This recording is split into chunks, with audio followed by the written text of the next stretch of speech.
All right, hello everybody. We can get into operations with complex numbers now. Hopefully you kind of get the little joke here. He has a little imaginary friend, right? Remember, square roots of negative numbers are imaginary numbers. So the square root of -1 is what we're calling I, right? So that was kind of a little funny, little cartoon there, right? All right. Anyways, so again, complex numbers now. Um, just the I itself is the imaginary part, but a complex number consists of a real part and an imaginary part. Um, so a plus bi, okay, where a and b are real numbers. And of course, I again is that square root of -1. So a complex number can have a real part and an imaginary part. Now, just on a side note, if a number, let's say a number is just a real number only, like for example the number 7, okay, that's just a real number. It could be written though as 7 plus, you could have 0i, and the imaginary part just wouldn't be there, okay? Or just the number I itself, right? And an imaginary number I, the real part could be 0. And it could be written in that form up here of a plus bi. So all the real numbers are technically complex numbers too. But just when we write it in that form of a plus bi, that's kind of the standard form, I guess, for a complex number. All right, so we can do some things. We can do some operations, adding, subtracting, multiplying, and dividing of complex numbers. And let's take a look at an example down here. Let's say we want to subtract. We have 5 plus 3i. Okay, so this right here is a complex number, and we're going to subtract a different complex number. Okay, and the good news with these, it works out if you just treat the I kind of like a variable and do the same, algebraic process, it works out. So we have 5 plus 3i. Now we are subtracting, so I'm going to do subtract each of the quantities, kind of distribute that minus sign in there. And then all we're left with now is just combining the like terms. And let's keep it in the correct order where the real part comes first, then the imaginary. So I'm going to combine the 5 and the minus 7 to become -2. And then we have the plus 3i minus 2i. Those would combine to be a plus 1i. Okay, so that would be our answer as a complex number. We just kind of combined the like terms and got a new complex number. Okay, now this thing of powers of I, so this is a little property that's going to be used when we do multiplication and whatnot. But in the previous section, we learned again that I is just equal to the square root of -1. Okay, that was just kind of defined to be the case. It's just something as a way to deal with square roots and negatives. We just have this imaginary unit in there. So then what ends up happening is if we were to square both sides, we would get I squared. And then if you square something under a square root, it just makes the square root go away. So I squared actually just equals -1. Okay, so that's something we can use. That's going to show up in some of these problems as well. And then if we multiply this new blue equation by I again, we get I to the third, and then -1 times I is just -I.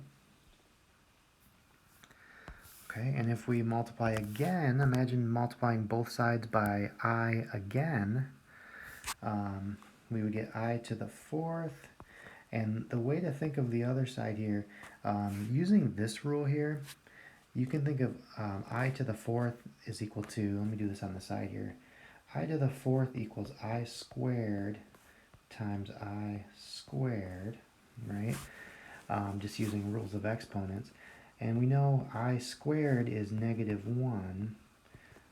So -1 times -1 means that I to the fourth actually just equals 1. Okay, so these are kind of the ones we need to know, more so just the first two. But sometimes you might see a problem where, let me just do one quick example. It's not a super common type of problem, but let's say they wanted, for example, I to the fifth power, and you had to simplify that for some reason. The trick is, if you know I to the fourth equals 1, okay, you can think of I to the fifth as just I to the fourth times another I, okay, and then basically knowing that this is just 1, it means I to the fifth really just equals I, okay, okay, which again could also be written as the square root of -1. Oops, not a negative on the outside there. But then this pattern just kind of like cycles through again. Okay, I to the fifth would equal this. I to the sixth would be that. I to the seventh. I to the eighth. Just by using that little pattern there. But again, the big ones for us are these over here. Okay, and again, mainly just the first two or three are the ones that seem to show up. So let's use it. Let's kind of see. I know it's a little confusing, but let's take a look at what's going on. So I squared equals -1. Okay, I squared equals negative. Okay, if we want to multiply complex numbers, okay, and simplify, let's see what happens. So we're going to treat these again just like almost treating the I as a variable, and we're just going to go ahead and distribute or kind of FOIL method these out. So we're going to get 8 plus 6i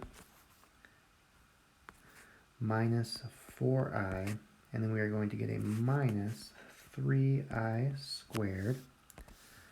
And we can combine the terms here. So 8, the plus 6i minus 4i is going to become a plus 2i. And we still have the minus 3i squared there. So here's where we're going to use that little confusing pattern from the previous page. So we are going to replace this I squared with -1. So what it's going to do is change the, instead of being minus 3 times -1, it's going to end up becoming a plus 3. Okay, because again, that 3 is getting multiplied by -1. So that, I mean, that minus 3 was getting multiplied by -1. So our final answer, we add the 8 and the 3, so 11 plus 2i. Okay, so as long as you replace the I squared with -1 and then simplify, that's kind of how these work. You don't want to leave it as I squared because again, it is able to be simplified. Okay, let's do another one. So 4 plus 2i times 4 minus 2i. So the 4 times 4 is the 16, right? That's that times that. The 4 times minus 2i is going to be minus 8i. 2i times 4 is plus 8i. And the plus 2i times the minus 2i would be a minus 4i squared. Okay, so what ends up happening here, a couple things. The minus 8i and the plus 8i kind of cancel each other out. Okay, and we have that same situation where we do have an I squared in there, right? So what we really have is that 16 sitting there. It's minus 4 times -1, which makes it plus 4. And so this answer actually equals 20. Okay, so that's kind of introducing something that's going to be helpful for us. This example here, if you look at those terms, I set those up on purpose where they were the same terms, it just one had a plus in the middle and one had a minus in the middle. Okay, those are known as conjugates, or they're a conjugate pair. So like A plus BI and then A minus BI. So all the numbers are the same except again that sign in the middle. And the reason those are going to be helpful for us is that when you multiply conjugates, like we just did in example B, see how those middle terms canceled out? Okay? When that happens, the imaginary terms cancel out, and you always still have that I squared, so you're always going to end up with a real answer, a real number. Okay? It's not going to have an imaginary part like the previous example did. Okay, so keep that in mind. Multiplying by conjugates is a way to get yourself a real answer out of it. We did in this previous example over here, where we took a complex number and we showed when you multiply by its conjugate, you get a real number, don't you? All right, so let's keep that in mind as we do the last operation, which of course is division. And the rule with division, okay, these are kind of weird too. You don't really seem like you're dividing necessarily. The rule is you're kind of more like simplifying, and we want to use those powers of I that we talked about. And one other thing, when you simplify, you cannot leave a I in the denominator. Okay, it's just kind of like a rule, like reducing a fraction. You can't leave imaginary terms in the denominator. Okay, kind of like when we do when you do trig. If you've done some trig, you can't leave an irrational number in the denominator of a fraction. You know, you can't leave it as 2 over square root 2. You need to simplify. It's just kind of one of those things. So what we want to do on these, 10 minus 2i over 5i. And the trick is, again, let's think about a way to make the denominator not have an I in it anymore. Okay, and what we're going to do, just like when you reduce or simplify fractions, you can either divide the top and bottom by the same thing, or you could multiply the top and bottom by the same thing. What we're going to do, we're actually going to multiply the top and bottom of this by I. Okay, and you'll see what's going to happen in just a second. But as long as we do the same thing to the numerator and the denominator, it's going to keep the fraction equal to what it was before. But it's gonna do something for us in the bottom in just a sec. So let's do that. Let's distribute out the numerator. So we're gonna have 10i minus 2i squared. Okay, and the denominator 5i times I is 5i squared. Okay, so let's think about a couple things. We have some I squareds in there, right? We have I squared here and here. So I'm going to replace each of those with -1. Okay, so the numerator is going to become 10i. Instead of -2 times -1, I'm going to write it as +2. And the denominator is 5 times -1, so -5. Okay, and then just to write it in the correct form, we can split this up. Remember, complex form, number form is a plus b times I, right? So we need to write the real part first. I'm going to split this fraction up first, actually, and then we'll worry about that. 10i over -5 plus 2 over -5. And if we want to get it in standard form, I'm going to write this number first, so that's just -2/5. And then this number here is reducible, right? The 10 over 5, of course, can be written as 2 over -1. So this is really a -2i. Okay?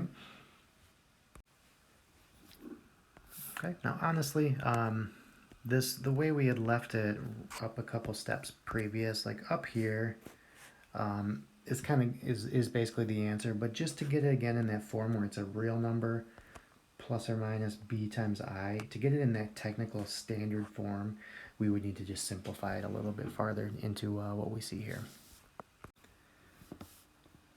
All right, and one more division example here. This one's a little bit different as well. This one now, if you notice compared to the first one we did, the denominator was just a single term. Okay, there was no plus or minus. We call it a monomial, where in example B it's a binomial. Okay, it's a full complex number with an a and a b. So the trick with part B, though, if we want to make the denominator become a real number, right? Remember we said we can't leave any i's in the denominator. The trick with part B is to do what we're going to do. We're going to multiply top and bottom by the conjugate of the denominator, because the denominator is the one that we want to turn real. Okay, so if we do it to the denominator, we need to do the same thing to the numerator. And again, just kind of think ahead what's going to happen. The denominator, 2 plus 3i times 2 minus 3i, since they're conjugates, right, they have different signs, it's going to end up being a real number. Okay, and we'll just simplify some things in the numerator and see what happens. So I'm going to FOIL out the numerator. 4 times 2 is 8. 4 times the minus 3i is minus 12i. Minus 5i times 2. And then minus 5i times minus 3i is plus 15i squared. Okay, and we'll clean that up in a minute. The denominator, let's FOIL that out as well.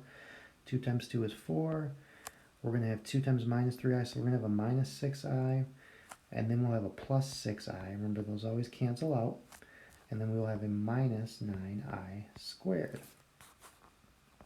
Okay, and let's start cleaning some things up and see what happens. We do have a couple terms with I squareds in there, right? So we'll take care of those, and we'll combine some like terms as well. So in the numerator, I have an 8. So the minus 12i minus 10i is minus 22i. The plus 15i squared, if we remember that's negative 1, will make the plus 15 become minus 15. All right, the denominator, the minus 6i and the plus 6i cancel out. So we have 4 minus 9 times negative 1 becomes plus 9. Okay, and that's going to leave us in the numerator 8 minus 15 should be negative 7 minus 22i. The denominator is just a real number, equals 13, right? It's not imaginary anymore. That's what we wanted to happen. Okay, so that's actually one way you can write the answer that way. Or to, again, get it in the a plus bi form, we just split up the fraction. Negative 7 over 13 minus 22 over 13. And then, oops, then we have that I there. Okay, and that would be our answer. That's technically the best way to write the answer in standard form. Okay, now there is a way, if you guys have the graphing calculators, there is an I button on there. I'll see if I can get the image in here. And you can do some of this stuff on there. Now I'm going to want to see work. I need you to know how to do the conjugate kind of thing. But, you know, if you're taking a standardized test or something, calculator portion, and you know where that button is, or like I said, I'll try and make a quick addition to the video here for you guys. There is a way to do some of this stuff on there. Alright, and here's a couple other uses of this stuff. When we are solving equations, if they have complex solutions, how do we show those? So a couple examples. So we're solving x squared plus 8 equals 0. This one, since there's no middle term in there, we can just try to work to get the x squared by itself and then solve this by taking square roots. So if we end up subtracting 8 from both sides, we get x squared equals negative 8. And then by taking the square root here, and again, don't forget we do need to do the plus and minus, x is going to equal positive and negative square root of negative 8. And now we do want to simplify, okay, and of course we can't leave the negative under there. So I know negative 8 is really negative 1 times 8. And of course 8 has a perfect square factor of 4. Okay, and I'm just going to bring this negative 1 down just so we don't forget about it. So really our answer is going to be, and we do have the plus or minus, x, the answers will be plus or minus, okay. Now let's just take these one at a time here. I'm going to do it in a certain order. The square root of 4 is 2, okay. The square root of negative 1, of course, is I. And then the square root of 2 we can't really do anything with. So we're just going to leave it as the square root of 2. So that would be the way to write those solutions. X would equal plus or minus 2I root 2. Okay, and let's look at one final example here. 5x squared minus 4x plus 1 equals 0. So nothing's really jumping out to me as far as factoring. So we can try to maybe just go right to the quadratic formula. So let's see what we got. So x is going to equal opposite of b, right? Plus or minus the square root of b squared minus 4 times a times c all over 2a. Right, and let's simplify a little bit and see what we got going on here. So 4 plus or minus, so under the square root, looks like 16 there minus 20. So negative 4 under there, all over 10. All right, and then now we do need to simplify again. So we have a square root of a negative number. Okay, the square root of negative 4, of course, is going to be 2i. So we have 4 plus or minus 2i all over 10. And let's go ahead and reduce just a little bit, right? Each of the coefficients there, they're all divisible by 2. We can reduce them down and just get ourselves a little reduced answer. So dividing each of those by 2, we'll have 2 plus or minus I over 5. Okay, and that's a totally acceptable way to write it. If you wanted to do it as the complex numbers like we were showing, you could do the 2/5 plus or minus, it'd be I over 5 or 1/5 I. Okay, would be another way to write that, but I think this way up here is totally fine for solving an equation. Okay, so just keep that in mind. We can solve these and get solutions, even though the graph isn't going to show them, right? Because these imaginary solutions aren't showing up on the graph. And that's just kind of how we handle them if they are complex numbers.